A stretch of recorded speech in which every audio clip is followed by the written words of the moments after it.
चंद्रवीर जी मथुरा से। राधे राधे। राधे राधे महाराज जी, आपके चरणों में कोटि कोटि प्रणाम। गुरु जी, हम भगवान शिव की, भगवान कृष्ण की, भगवान राम की पूजा एवं जप करते हैं एवं माँ भगवती का भी जप पूजा करते हैं, तो क्या हमें सभी का नाम जप पूजा करके सभी को संतुष्ट करना चाहिए या किसी एक को ही भजें? क्योंकि एक देखो साधे सब सधे। प्रारंभ में क्या होता है, भक्ति का यही स्वरूप होता है जो आपने जो वर्णन किया। प्रारंभ में सबकी भक्ति का स्वरूप यही होता है। जब हम कक्षा 5 में पढ़ते थे तो शिव चालीसा, दुर्गा चालीसा, हनुमान चालीसा, ये सब एकत्रित कर, क्योंकि हमारा प्रारंभिक जो भक्ति का कदम होता है वो इसी तरह से चलता है। जो हमारे प्रियता में भगवान के नाम रूप आते गए, उनकी आराधना करते गए, इसके बाद चयन होता है गुरु का। जो रंग लाने वाली बात होती है वो होती है कि जैसे हम विविध चालीसाएं पढ़ी, विविध नाम कीर्तन किए, भगवान की कथा, तो उसके फल स्वरूप मुझे सदगुरुदेव मिले। फिर सदगुरुदेव ने जो नाम दिया, सदगुरुदेव ने जो इष्ट बताया, उसको पकड़ लिया। अब हम आराधना सबकी करते हैं, लेकिन प्यार सदगुरुदेव के बताए हुए नाम और उपास्य देव पर है। जैसे एक पतिव्रता पत्नी अपने देवर, ननंद, सास ससुर सबकी सेवा करती है, पर पति के लिए, क्योंकि वो पति के सब हैं, उसका पर्सनल प्यार किसी से नहीं है, पर्सनल प्यार अपने पति से है। अब ये आ गया रंग प्रेम का, समझ रहे ना? ऐसे ही हम सब देवी देवता भगवान की आराधना करते हैं और मांगते हैं कि हमारे प्रभु में प्रेम हो। अब वो प्रभु कौन गुरुदेव ने आपको दिए वो देखो। जैसे गोस्वामी जी ने विनय पत्रिका में सबकी विनय की और सिया राम चरणों में प्रेम मांगा। जैसे अपने लोग कुछ भी तो सबका फल किशोरी किशोर जो लाडली लाल के चरणों में प्रेम।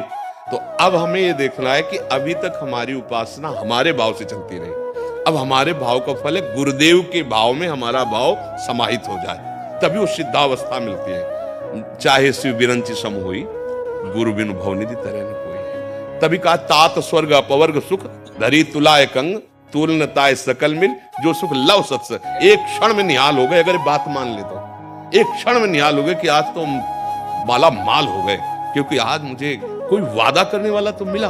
वृंदावन में बैठ के वादा करे कि तुम डरो मत, पकड़ लो हमारी बात पकड़ लो, हो जाए। तो ऐसे जिसे हम भगवान की विविध नाम रूपों की आराधना करते हैं वो व्यर्थ नहीं है, पर उसका फल होगा सिद्ध सदगुरुदेव की प्राप्ति, और सदगुरुदेव प्रदत्त मार्ग भगवान को अधीन कर लेता है। आप खुद हृदय में देखो, अभी प्रियता कहां है, प्रेम कहां है आपका? आप नहीं ढूंढ पाओगे। शरीर में भी प्रेम है, परिवार में भी प्रेम है, भगवान के विविध नाम रूपों में भी है, तो अभी वो प्रेम नहीं हुआ। जब सबकी ममता ताग बटोरी मम पद मन ही बांध, वो काम गुरुदेव करते हैं। तो भगवान से प्रार्थना करो कि आपसे बड़ा कोई गुरुदेव है नहीं, आप कृपा करके मुझे आदेश अंदर से करो कि मैं आपके किस नाम रूप में आसक्त हो जाऊं। वो शिव रूप है या राम रूप है या वही है, दूसरे नहीं है। दुर्गा, काली, अम्बा, जो भी कहो वो एक ही है। बस एक जगह लग जाने पे फिर आनंद की अनुभूति होती है। जैसे भगवती अम्बा पार्वती जी तपस्या कर रही थी भगवान शिव को पति रूप में प्राप्त करने के लिए हिमालय में, तो भगवान शिव ने उनकी प्रीति परीक्षा के लिए सप्त ऋषियों को भेजा। सप्त ऋषि आए,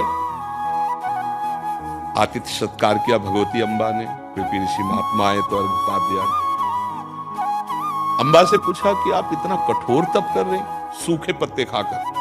अपर्णा, भगवती अपर्णा नाम से सूखे पत्ते भगवान शिव की प्राप्ति के लिए पा रहे थे। सूखे पत्ते में क्या दम होती है? घोर तपस्या। तो उनका आप किस लिए इतनी कठोर तपस्या कर रहे हैं? तो उनका आप लोग हमारी बात सुनकर हंसेंगे।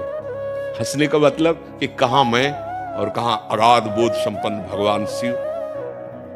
उनका शिव में ऐसा क्या है? क्योंकि भगवान शिव ने ही भेजा था। चिता की भस्म लगाते हैं, मुंडों की माला है, ना कोई महल है, ना कोई सोने का श्रृंगार, ना कोई ऐसा क्या सुविधा है? चिता भस्मा लेपो गरल मसनम दिग्बट धरो जटाधारी कंठे भुजगपतिहारी पशुपति कपाली भूतेशो। क्या है? अम्बा की दृष्टि बदल गई। देखो, प्रीति से कहते हैं। उन्होंने कहा आप लोगों का मत हमने सुना। सप्तऋषि ने कहा देखो आपको नाराज होने की जरूरत नहीं, तपस्या करने की जरूरत, आपको दूल्हा दिला देते बैकुंठनाथ विष्णु भगवान और सब। माता जी ने कहा कि आपको मैं अपने हृदय की बात बताती हूँ। कोटि जन्म लग रगर हमारी और बरौं संभुनता राहों को। ये है बात आखिरी जो प्रीति की है। करोड़ों बार जन्म लूंगी और हर बार तपस्या भगवान शिव के लिए करूंगी और उन्हीं को पति रूप में वरण करूंगी। माना महादेव में कोई गुण नहीं है, विष्णु में सब गुण है, लेकिन जिसका मन जिससे रम जाता है उसको उसी से काम है। ये आई रंग उपासना की। तो अब आप देख लीजिए, आप अपने प्रभु से प्रार्थना कीजिए।